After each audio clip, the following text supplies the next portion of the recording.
The Mix Room with Genelec.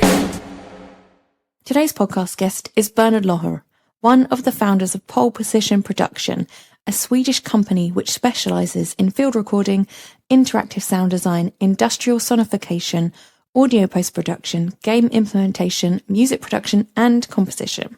This former race car driver is also the in-house engineer at ABBA's Benny Andersson's Mono Music Studio, and naturally he has recorded and mixed albums for ABBA. So let's find out more. Welcome onto the podcast today. How are you doing? I'm doing fine, working a lot, but I'm feeling fine, and it's a nice day here in Stockholm. That's good, that's good. So working lots, are you allowed to say what you're working on, or is it top secret at the moment? Actually, not really top secret. We have had a little show what's coming with the old ABBA material. I'm working on mixing Dolby Atmos on the ABBA Gold album, which takes a long time, but it's a very good result when it's finished. Right. Okay. Well, obviously we'll get more into ABBA later. I'm really keen to hear about that. Yeah. But before we get into that, I have to ask you as well. So before you got into your music career, music production, engineering side of things, you were formerly a race car driver. So it's quite the career change. You know, what was that period of your life like? And when did you decide to get into, you know, the engineering and the studio side of things? Actually, it was a little bit in another way. It was, I studied mathematical physics at Chalmers University in Gothenburg and did my examina in acoustic treatment, sound acoustics and so. But at the same time, before I did the examina, I didn't know what to be, if I wanted to work with music and sound or cars. So cars has been a hobby for my whole life. But actually driving race cars started quite a lot later when I had the money for it, because it's a expensive hobby. Expensive, yeah. Yeah. Okay, so you did it that way around. Okay, that makes sense. Yeah. I was going to ask if you missed racing, but I'm guessing you race still. No, I'm not racing that much anymore. I have an historic race car, but I actually started most of the racing career in 2008, I would say. But I have driven a few races afterwards. But nowadays, it takes so much time or so much money, and my family has to follow me all the time, and it takes time. Okay. And if we get into your studio side of your career, so what was it that first sparked your interest in pursuing a career in the world of music production and engineering and all that side of things? Yeah, in music production, because I've been playing guitar since I was maybe 10, 11 years old, and in different groups, and I also started very early with an Revox tape recorder, trying to record myself and my friends, and then when I was at the university in Gothenburg, I was invited to a new built studio, and I spent more and more time there. And at the end, the owner called me and asked if I wanted to come there and run the studio, and I thought that was super interesting. So that's why it happened that I started working into the music business. Incredible. Okay, then, so for anyone that listening isn't aware, so you're the in-house engineer at Benny Andersson's Mono Music Studio. So how did you get started there with him? The thing is, I started in Gothenburg. I moved to Stockholm, and actually the guy that helped me find a place to start in Stockholm was Claes of Geijerstam, who did the live mixing of ABBA. And he invited me to a few studios, and I started at this studio called Soundtrade in north part of Stockholm. And then after a couple of years, I was, you can say, headhunted maybe to Polar Studios, which was ABBA Studios. And there, after a short while, I met Benny and Björn and started working together with them. And after a while, I went freelancing and have all the time worked a lot with Benny and Björn's music, and finally ABBA also. Incredible. So obviously ABBA is a Swedish music institution, but could you ever have imagined working on their music and with an ABBA member as well? And it was not something that I thought about from the beginning. It just happened that way in some way. So no, of course not. I didn't think in that way from the beginning. Yeah, I'll bet. And you've mentioned working with ABBA themselves. So what is it like to work with them? What is that process like? No, it's like working with any band, or maybe I'm not sure, because I worked so much with Benny and Björn, so it's like working with them with other things also, like the musicals and so. But it was really fun to hear the girls or the women started singing, and it absolutely started to sound ABBA directly. That was really amazing. Yeah, the true ABBA sound must be make the hairs on your arms stand up, I imagine. Yeah. So you mentioned before you'd been working on the ABBA Gold album in Dolby Atmos. So that's interesting. So what has that process been like to reimagine these tracks in an immersive setting? It's difficult because it's a fun project, but it's very difficult because you have to find sync with the masters that are in the streaming services, and the old ABBA. I have the possibility to use the old ABBA multitracks, but they are of course recorded on analog tape recorders. So the speed of the songs are not exactly the same, which takes a long time to find out how to do with. But as long as when that's finished, it's a real joy actually to work with it. And what did the ABBA members think of the Atmos remix? And were they quite involved with that and how they would like it to sound, or did they just leave that with you? Actually, they have left it for me a lot. So I work till I feel that I'm finished, and then I take up Benny up here, and he knows the material so damn good. So as if there is a little wrong, he tells me directly. But otherwise, they seem to love it. So yeah, it's both fun and difficult, but really fun. Well, a lot of engineers and mixers say working with Dolby Atmos can be almost quite interpretive. There's not a set way to do things. So I'm curious, which is the song that you think sounds the best now that it's been remixed in Atmos? I think the first project I started to work in real Atmos was the Mamma Mia 2 movie. There I recorded and mixed all the stuff, all the songs, mixed together with Benny, and then mixing it for the movie. It was in Dolby Atmos, and I had to think of what to do with the songs. And actually, it's a bit the same with the old surround systems also, but you have to leave the rock group holding together in some way, and then you can play with extra overdubs like background vocals, maybe acoustic guitar sometimes, strings, and some special effects. But the main rock group has to hold together in a stereotype of feel, I would say. Okay. And what has been the uptake in Dolby Atmos work in Sweden over, let's say, the last 10 years or so? Are you seeing a significant rise in that? Yeah, I would say it's shorter than 10 years. I think we did some movie stuff here, and then they had Dolby Atmos, and we had that in our first studio downstairs, which is not anymore. And nowadays, I know that there are quite a lot of places, and very many are building it. So now I like the format, and I hope it will spread around a lot. And have you seen ABBA Voyage in London?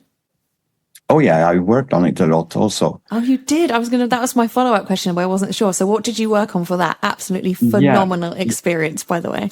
Yeah, I agree. I've been there two times, or actually more, because I was there also before the premiere. But the thing is, it's actually a live band with 10 musicians playing. So the only thing that are recorded before are the voices of the girls, and in some songs even Benny's piano, because he's on picture and he has to play the exact thing.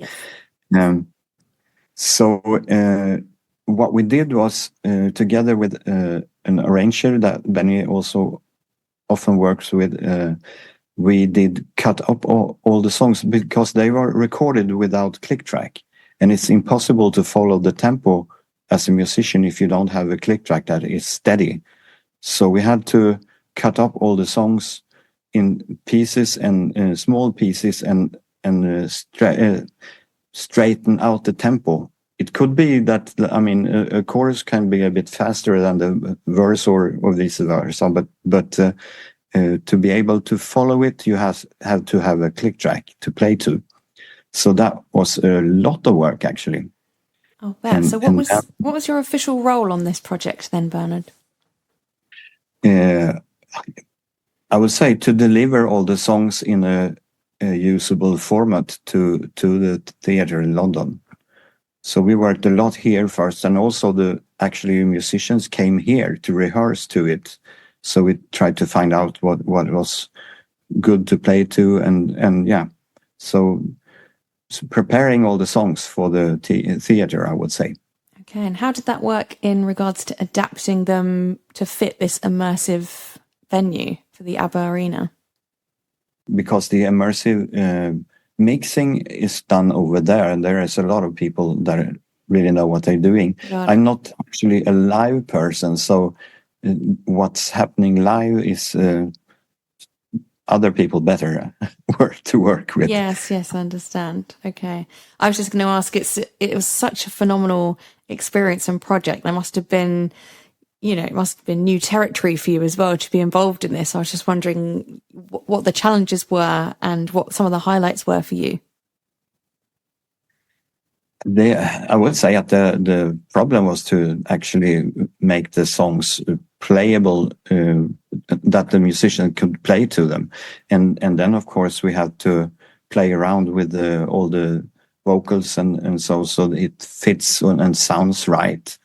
And it was a long project because the animation was they had to do the animation, and that is a lot of work. Maybe 1.5 years or something like that, just for the animation. I'm not sure about the length, but it's so much work. And then they have to have all the vocals, of course, ready. So it took a lot of time. Yeah. But I agree on the result. It's fantastic to see. It's hard to explain unless you go. It's just such an experience. Yeah. It's so immersive. I particularly thought Chiquita, I always pronounce that wrong, was amazingly powerful. Not a song that I've really stood out to me much in the past, but loads of people started crying on that song because it was so moving. Yeah. Okay, great. Including my mum. Yeah, okay, that's super. First time I was there, actually, long before the premiere, I came into the arena and saw a technician creeping on the floor fixing some cables, and I saw 4 people standing playing and try to play on stage, and I thought it was mock-ups that anybody would play, but the more I looked, I saw that it was ABBA, and I didn't realize it was just a screen. It seems like they already were there.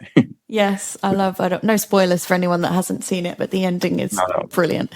You have to go and see it. Anyone that's wondering, just do it. You won't regret. And you've got to go in the dancing area as well if you can, because that is a really fun experience from my perspective. So wonderful. Okay, let's move on to Pole Position Production. So together with Max, Bernard, you are one of the founders. So tell me how the company went from being focused on music writing and production to incorporating the computer gaming industry and recording race cars as a side business. Yeah, the thing is, we started, as you say, a music production company.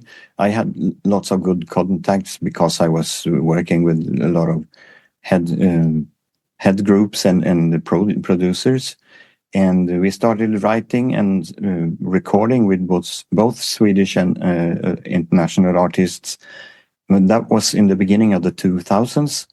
And after just a few years, the downloading started to come. So the money for production went very, very bad to if you compare it to what we had before. So we had to find out something else. And then I was driving race car in a Swedish Meisterschaft, or what you call it. And the guy that led this series, he had a computer company. And he asked me, he knew how I was recording, and he asked me if we could help them to record cars for their simulator game. And I said we can try. So I took my race car to a racetrack, and I took all the silencers off because I like when it sounds a lot, but the Swedish regulation doesn't like that. But we wanted it to sound as it should, and we put microphones everywhere in the car and recorded. And I think I got like 4 laps before the track owner came shouting, "It sounds too much. You have to stop." And but those 4 laps were very good because we had quite good knowledge of working with sounds in computers. So we tried to make the car sounds in his simulator more organic sounding than what we heard before. And it worked out really fine. So we started traveling around in Europe and even US to record race cars. And then, of course, a lot of the gaming industry is war things. So they started to contact us and asked us if we could record tanks. And after a while, even military planes. And we have done that for a lot of years now. And we are like world leading in vehicles. But we do a lot of different things also today. We record weapons, for instance, and a lot of other things also, like environments and whatever you're asking for. Mm-hmm. So, yeah, the company has grown a lot, and we are building right now new studios. I see. So lots of exciting different things that you're working in. Yeah. You should have a fun time at your work. That's important, I think. Absolutely. And you've been part of obviously hundreds of recordings at Pole Position Production, PPL. So I'd like to ask, what are some of your favourite ever projects that you've worked on, or the most fulfilling ones? I don't really know, but it's really fun to record like historic airplanes, like a Spitfire or something like that, or the big Boeing bomb planes we have recorded, and that is very amazing and fun. So, but there is so many things that are fun. We have also recorded a lot of weapons, like big cannons and things that can also be interesting, even if it's a bit scary. And what are some of these things useful that you've recorded? Are they used in, or have they been used in certain films, TV programs? What are they used for? Yeah, for instance, we did almost all the airplane recording for the film Dunkirk, which won, I think, 2 Oscars for Best Sound. Well, yeah, incredible film. Yeah, incredible film. And that was a lot traveling and recording planes all over the world, actually. Yeah, I don't know how much I can speak on what's happening, but we are working on new things. Like, you always have to sign those NDAs.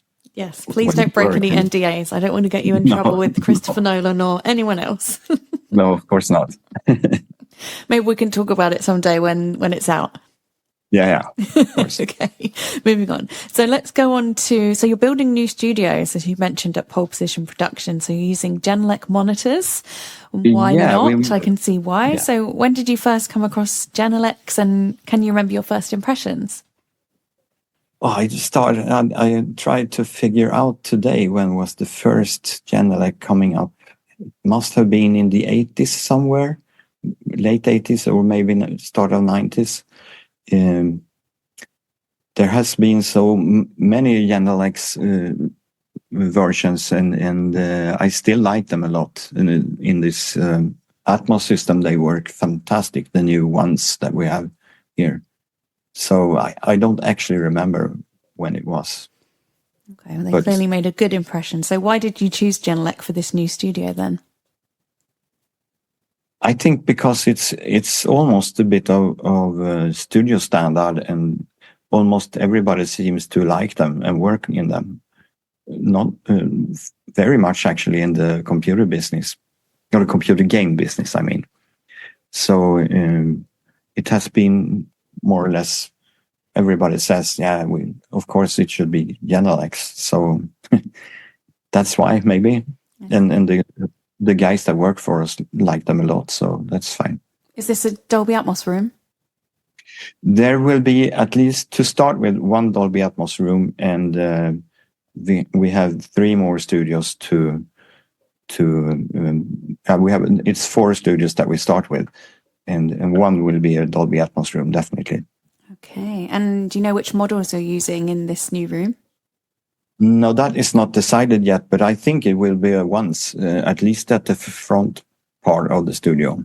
What is it about the ones that you think, or I know you haven't chosen yet, why do you think you're going to go with the ones? How will they give you confidence in your work at the studio? No, I think they have a good sound field, and they spread quite good. And no, I like the sound of them actually a lot.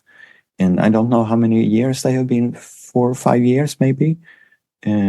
I've listened to them on a exhibition first time and liked them from the beginning. So yeah, they are just super. What could you ask for? And so Mono Music Studio has also just upgraded to Dolby Atmos. So is that using Genelex too? Yeah, definitely. That's where I'm sitting right now. So it's 7.2.4 system with Genelex. Fantastic. And was Benny involved in that decision at all in wanting Genelex? Yeah, he loves the Genelex and he has his own writing room here in the building, and he has used Genelex for more than 10 years, maybe 15 years, as his main, the only monitors he actually rely on, I would say. Okay. Well, that is a very nice endorsement indeed. And have you been using those Genelex for the ABBA Gold album in Atmos? Yeah, of course. Okay. And how's that been? No, it's super fine. I mean, the only time I worked with something else in Dolby Atmos was in Hollywood, where they had something else. But here in Stockholm, we have had Genelex for all the systems I worked on in Atmos. Okay. The Scandinavian companies have to stick together, so I understand they're using Genelex as well. You have to. It's a must. What about the ABBA Voyage work you're doing? Did Genelex come into play with that for any of the work you did on the show? Yeah, it was also Genelex, especially for the Atmos thing I did on that also. So, and also, of course, for me, Genelex is nice because I know the people working with it here in Stockholm, and I've learned to know them for many years. So you can just call if you have a problem and they help you directly. Yeah, I have heard that they're particularly brilliant at that kind of after service as well. So that is fantastic. Okay then, Bernard. Well, without breaking any NDAs, what's next for you? What are you working on next? Or have you got anything else you'd like to talk about while you're here? Next week, I'm going to Chicago to record some race cars. Of course. But then I'm coming back here to finish or finish some more songs for the ABBA Gold album, which is I have started on Dancing Queen, which is a lot of work, but it will be super, I think. And then maybe some vacation in the summer, and then back work again. Yeah, I dare say you would have earned it by then. So do you have any idea when the ABBA Gold album in Atmos might be out, or is that just unknown at the time? It's unknown. It's a lot up to me, but there's so many projects appearing all the time, so I wouldn't say a date. I try to hold it. And also, I think Universal will find a good place when they should, good timing for the release. So we'll see. Okay.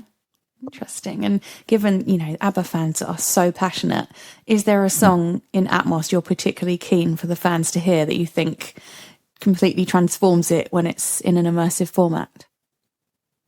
I'm not sure. Because I'm not ready with them all yet. But okay. Just on Dancing Queen. No, yeah, I mean all the sound when I played these mixes, and Benny has listened to them and said this is great and good. People that are listening in the Atmos, they seem to find things that they didn't hear before, which is very interesting. I mean, there's still the same things, but when you have this Atmos room, it's so much more space for things to come through, I would say.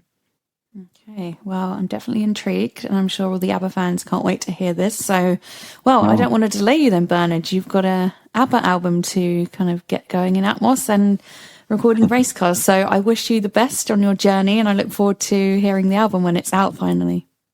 Super. Thanks a lot. Thank you so much. Thank you for your time, and I hope to speak to you again sometime. Okay, yeah, why not? All right, thank you. Bye. Thank you. Thank you. Bye. Headliner Radio, supporting the creative community.